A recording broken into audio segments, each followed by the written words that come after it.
Hello guys, just an update for today's video. So, nakapag-convert na ba ang lahat? And meron pala tayong new update para sa GGives and Gcredit convert natin. Real time na po lahat.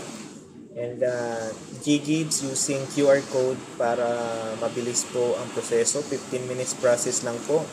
And from 25% naging 20% na lang po yung conversion rate or yung fee ng convert.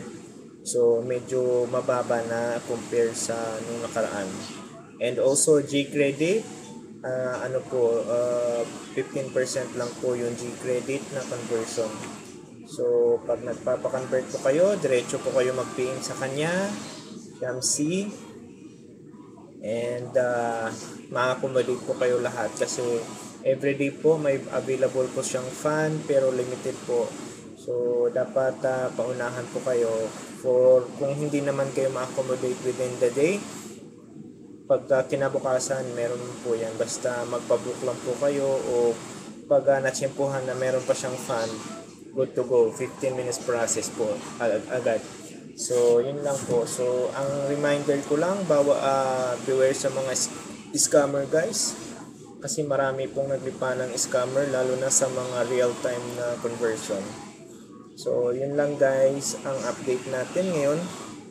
Please don't forget to follow, to subscribe, to like or comment our video. Pero yung mga gustong magpa-convert, diretso na po kayo mag-PM dun sa comment section po. Ilagay ko po yung yung link, Facebook page niya na link para diretso po kayo mag-PM sa kanya and ma-accommodate kayo.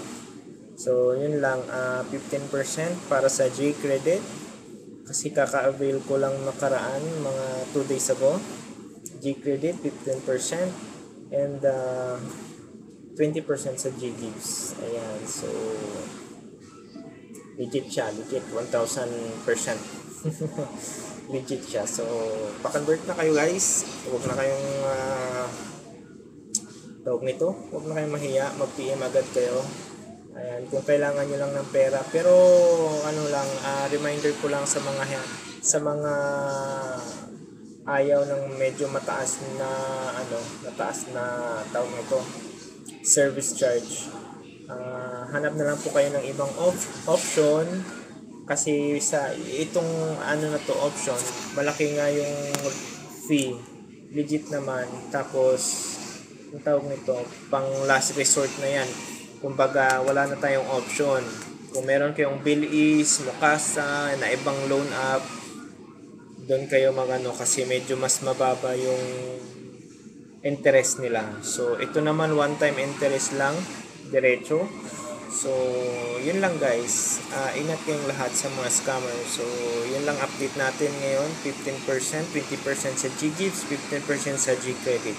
Yan lang guys, thank you so much.